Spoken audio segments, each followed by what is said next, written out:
Hey dudes and dudettes, it's me, E.H. Ivins, and this is another edition of the Radical Reset.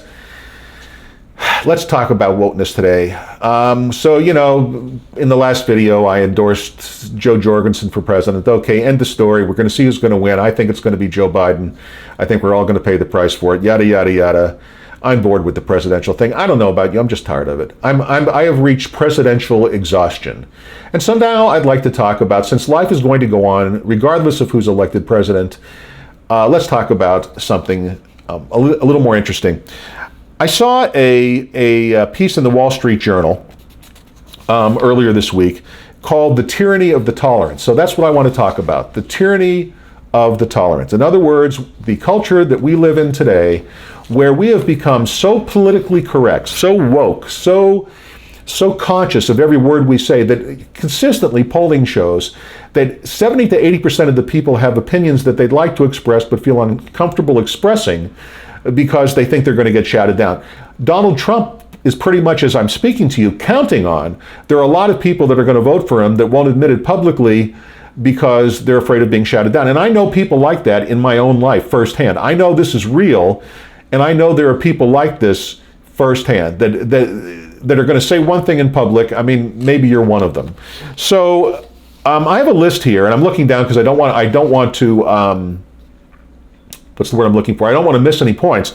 I want to talk about basically the 5 things that are the most politically incorrect, unwoke things that you cannot discuss when the reality flies in the face of wokeness.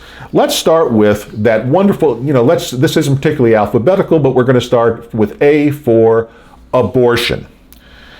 You cannot say that abortion is somehow murder, killing, or anti-life, and therefore might be wrong. Now let's stop for a moment, and let me preface by saying I am pro-choice. Now, why am I pro-choice when I'm about to discuss that abortion is murder? Because like 70% of the country, if you believe polling, I am deeply ambivalent on the subject of abortion, meaning that while I am pro-choice, and the reason I am pro-choice is because as the father of 2 daughters and as an affluent individual for the vast majority of my life prior to the disaster that caused my incarceration, and it didn't cause it, I caused it. Let's not beat around the bush and pretend that I'm a politician and talk around what is my responsibility. Anyway, I was very affluent, and that meant that even if abortion were illegal, and it was never illegal while my girls were growing up, but even if abortion were illegal, if I had to put my daughter on a plane to Paris or to Quebec or to someplace else where I can get her a safe legal abortion in the world, that's what I would have done. In other words,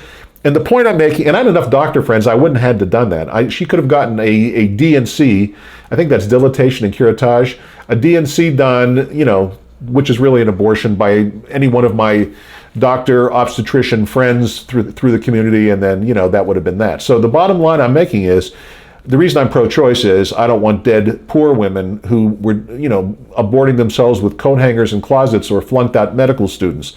And so on the great scheme of things, I'm going to say I'm pro-choice. On the other hand, I can't stand the idea of abortion. Abortion is clearly the killing of a human life. Anyone who believes otherwise is nuts, and that's why I make this first point. So when I have a discussion on abortion with a person that is anti-abortion / pro-life, and label it what you want, okay? The first thing I tell them is, I too agree with you. I am, like most Americans, deeply ambivalent. 70% of us fall in where I am. Pro-choice, but anti-abortion. In other words, if our daughters got pregnant, we would strongly encourage them, maybe not put our foot down because we're pro-choice, but encourage them to have the baby with strong family support. Now my daughters are past that age and there's not going to be any more surprise babies, but we really felt that way, and we had a very open family discussion. And in fact, my ex and I put our daughters on birth control at a very young age, okay, when they first went into puberty, just to avoid having to make this decision, which that is the best decision, by the way, is to have frank and open discussions with your children about sexuality and not force them into a situation where they're not going to be able to we're going to have to make that abortion choice. But discussing abortion as murder among the woke is off limits. And why should that be? I mean, if we can't have an open discussion, how do we settle an issue culturally? If we can't talk to each other with respect, how do we settle settle an issue culturally. So on the abortion issue, those of us who are pro-choice have to concede and then come to some compromise, like first trimester when it's mostly just a smattering of eggs, okay, second trimester, rape or incest, third trimester, mother's life only, and then only the most extreme situations. If the baby's viable, she's got to carry it to term. That would be a compromise, I think, that a lot of people could live with, except the extremes. The extreme pro-lifers and the extreme pro-abortionists, but most of us in the middle, that would be the solution, would it not? Or something like it. But if you can't have the discussion, and if you can't concede that abortion is the killing of a human life, you have no foundation to your discussion, even if you're pro-choice. Get it? Okay, that's number one. Number two. Okay, this is going to send you woke ones up the wall. The final word isn't in on climate change, let alone what, if it exists, ought to be done about it. In other words, no one questions the climate is changing, and most climate scientists see some contribution of humanity to that. But is it the majority of the contribution? Is it all of the contribution? Is there anything we can do about it? And what are the trade-offs? Again, there are no solutions, there are only trade-offs. So for example, if we went to entirely 100% renewable energy, we would find the entire country in the position that California is in today, which is to say with blackouts, because renewable wind, solar are intermittent. There's got to be some kind of backup.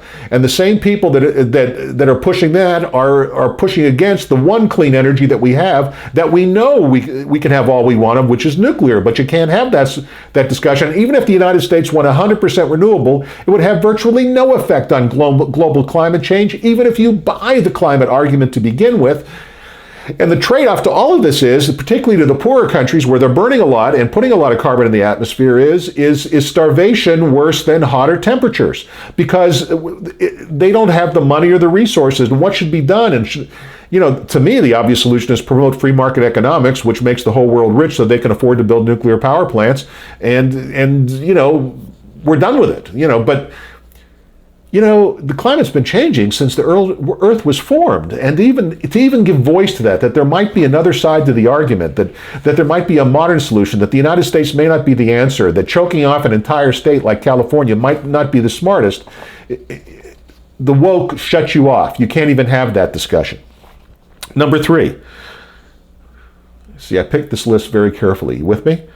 Racism is not systemic, but the absence of fathers in African American families is, with 70% of black births being out of wedlock. That is what's wrong in the black community. Now look, before I go on any further, I'm going to cite a book and a source for you to read, because I don't want to take the time to go into the entire, this is not going to be an entire podcast on systemic racism, and the subject can stand a college course. But if you want to read the text on this, there's a wonderful book. It's put out by Thomas Sowell, and it's called, and Mr. Editor, could you put a link to the Amazon in this podcast? And please, if you would, put up a picture of this book next to me, so everyone can see what it looks like. It's called Black Rednecks and White Liberals. Black Rednecks and White Liberals. And to make a long story short, it explains what the real legacy is that has caused systemic urban black poverty and the high single birth rates within the black community and the black on black crime, so on and so forth. It is not the legacy of slavery. Okay, it is simply not. And we can get into this, but to say that among the Black Lives Matter period of time, and I have a lot of black friends, I got to be honest with you. I mean, a lot of people say that, and it's such a patronizing thing. I always hate to hear that. It's kind of like when people find out I'm Jewish and they go, well, I have this Jewish friend, like it's a fraternity and I'm going to know the other Jew back in Minneapolis or something. But look, here's the thing. My black friends are affluent and educated black people, and they have the same points of view that I have. I don't notice any difference, really. I mean, there are some cultural differences, obviously, and there's some Jewish ideas and black ideas that obviously, we're going to have a slight, but nothing's major. We basically, because common sense is common sense, and good values are good values, and good manners are good manners, and good behavior is good behavior. And let's be honest, okay? If next door a urban black family was plucked out of the neighborhood where they were and plucked next to you in your neighborhood, what would your reaction really be? And would it be a reaction to them being black, or would it be a reaction to people who have no job, no career history, no history of taking care of what they own, moving into a house next to you and turning it to shit, which they inevitably will do, therefore affecting your property values? Don't laugh at these things, okay? This is what leads to a lot of problems when you ram people together without addressing the underlying issues where the cause really is. So number one, I want you to read that book, okay? Black Rednecks and White Liberals, okay, by Thomas Sowell. Read the book, and then we can have the discussion. And we'll have a lot more podcasts on systemic racism. But to even bring it up today is to be shouted down. Now, and even when black people bring it up, they get shouted down as uncle. Herschel Walker, former NFL running back, is making a lot of news right now because he's doing exactly that. He's saying, hey, shut up. This is, get married, have your children in wedlock, behave like decent people, have some values. But that's blaming the victim, evidently, and you're not allowed to even talk about it. You get shouted down, and some people lose their jobs and their friends over it. But this is the world we live in. Okay, let's go to the next one. Sexual reassignment surgery and transgendering generally is a ghastly solution to what possibly isn't a problem. In other words, what we may be doing here is turning a special class of people into a special group of basically nutty people into a class. In other words, in our culture, we're so busy to try to protect persecuted minorities, we've added, to LGB, we've added T, and is T really, should it be in with these? Lesbian, gay, bisexual are not mental problems. They're just a lifestyle. It's not even a choice. I hate to even use that word. It's not a choice. It's just how people are happy and how they live. But transgenderism is a whole nother can of worms. And it points to body dysmorphia and gender dysmorphia and surgeries, and the suicide rates among the transgenders are where the suicide rate among the gay and lesbian community is the same as it is among the heterosexual community. That is not true of the transgender community, where nearly 50% at some point attempt or commit suicide. 50%. But to even have the discussion, you get shit.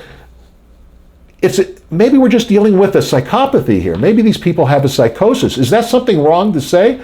Does that show some kind of lack of empathy to say that maybe these people are psychotic? Not that they're bad, not that they're evil, not that they should be shut away, but they should be treated. They should be handled with kid gloves. We should look at the underlying reasons for why they hate themselves and why they feel there's something that they're not and why they feel like they want to change their gender.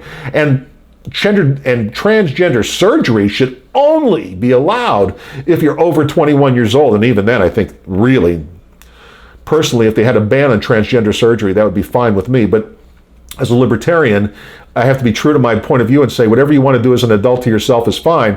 But let's not make it into a special class of victimhood among LGB. Should be LGB. You want to throw on Q as a catch-all? I don't know. Be my guest. But the minute you go LGBTQ, oh, I'm shaking the camera. I got to move that. The minute you start saying LGBTQ, okay, you throw the T in there, you're throwing in possibly people that don't belong in the group. I'm sorry. And if we have that discussion, does that make me ignorant or a pig or not a racist, a genderist? What do you call that? Transphobic? See, I don't even like the term phobic, like homophobic, transphobic. Phobia means I'm not afraid of transgender people. I'm not afraid of gay people. I have no prejudice. But before you start monkeying around and making permanent changes to your life that can't be undone, maybe you should take a long, hard, slow look at why you feel the way you do about yourself. And I am not addressing my LGB friends. I'm talking only to the Ts.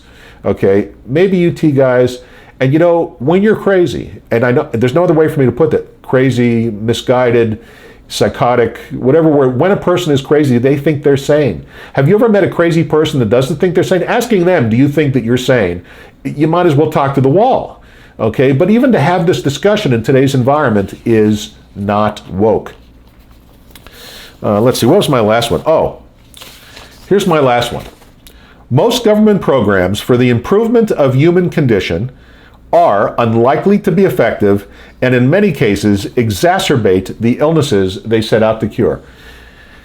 There are no solutions, only trade-offs. And when the government tries to fix something, they inevitably make it worse. There are no exceptions. For example, Project Head Start, where we blow billions and billions of dollars a year. That's one of the only kind thing I can say about it is it doesn't do particularly harm. It just doesn't make, it makes absolutely there's no Head Start. Children who have gone all the way through Head Start, it's been around now for decades and decades and decades, don't do any better than those that don't. We're just throwing money at it. This is what the government does. It puts a pretty name on something. You know, right now we're having an argument over the Affordable Care Act. That law, Obamacare, made care no more affordable than it was before. Look at Obamacare policies. Unbelievably high deductibles, unbelievably high coinsurance, unbelievably high premiums unless subsidized by public money, where we take money away from the responsible and give it to the irresponsible. Does that make any sense to anybody? I mean, there is a solution to healthcare, which I'm not going to get into today. But the point of the matter is, you can't even have these discussions about government programs because they give them pretty names. Oh my God! Right now they're doing Amy Coney Barrett's confirmation in the Senate, and the big knock is she might do a ruling that would knock out the Affordable Care Act. And they keep giving it that name, the Affordable Care Act, the Affordable Care Act, like it's going to really make care affordable, and it hasn't. Is anyone looking at this think that if the Affordable Care Act has had any downward effect on the price of health insurance? Where's the affordable care in the Affordable Care Act? I mean, seriously. I mean, come on, man, stop bullshitting us. And this is true of everything. Welfare. The single-parent birth rate among the black community that I was just talking to before was 25% in 1959 to 70% today. What's the difference? We subsidize it through welfare. What do we call welfare? Aid to families with dependent children. AFDC. Doesn't that sound great? Aid to families with dependent children. Who could say no to aid to families with dependent children? Anyone who looks at what the program does. Not only does it not solve the problem, but the trade-off is it made the problem worse. Things were better. The black poverty rate in 1940 was 87%. The black poverty rate in 1964, before they passed all of these Great Society social programs, had dropped to less than 40%. In other words, it was down by half. Since that time, it's dropped 18%. In other words, it was already on a steep downward trend. Then we put in all these acts and it slowed down.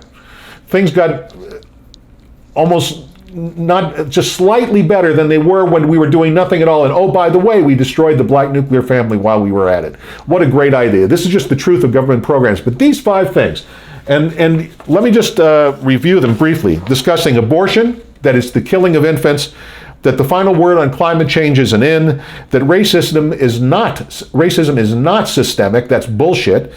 Sexual reassignment surgery is grotesque and dangerous, and the gender dysmorphic are probably suffering a psychosis, not a special new protected minority class. And the government programs for the improvement of the human condition in any form only make things worse, so why don't we repeal them all? All of these discussions cannot even be had with the woke generation. And where are we when your freedom of speech is being restricted, and most commonly on our college campuses today? What kind of a world are we living in? I'm hoping that as the result of this election, when Biden's going to win. I've said it before, I'll say it again, I'll double down. Biden's going to win, and he's going to put in all this progressive crap, and the economy's going to go to complete shit. I'm hoping the pendulum swings back. You know, you can't judge the present. You can't judge the present until you see what the future holds from it. And I believe a Biden victory is the key to a libertarian resurgence. Okay, it'll bring it about faster, because Trump, for all of his flaws, it has a better economic program that would delay the day more than Biden will. When Biden's elected, things are going to turn to shit pretty goddamn fast. And when they do, okay, the pendulum. The American people, only political fanatics on the extreme fringes are set in stone. Everybody else is pretty malleable. And when people see the world turn to shit, their ideas are going to change pretty rapidly when what's going on affects their self-interest. At least that's what I think. Okay, enough for today. So here's what you do, okay? You want to join the movement, you want to become a part of what's going on, text Antipolitism to the number above. Meanwhile, please click on the subscriber button, please click on the share button, please click on the notification button, tell your friends, let's join together and let's get this country reset, a radical reset. Thanks very much for joining me. Thank you very much for joining to me. I don't know what and why I went to a Southern accent. Let me start over. Thanks very much for joining me today. This is what happens when I get excited. I talk fast and then I begin to stutter and slip, which is, by the way, not dementia. I've been like this since I was 23, even though today I am 63, but who knows what I'll be like at 73. Anyway, okay, so thank you very much for joining me today, and until next time, this is E.H. Ivins signing off.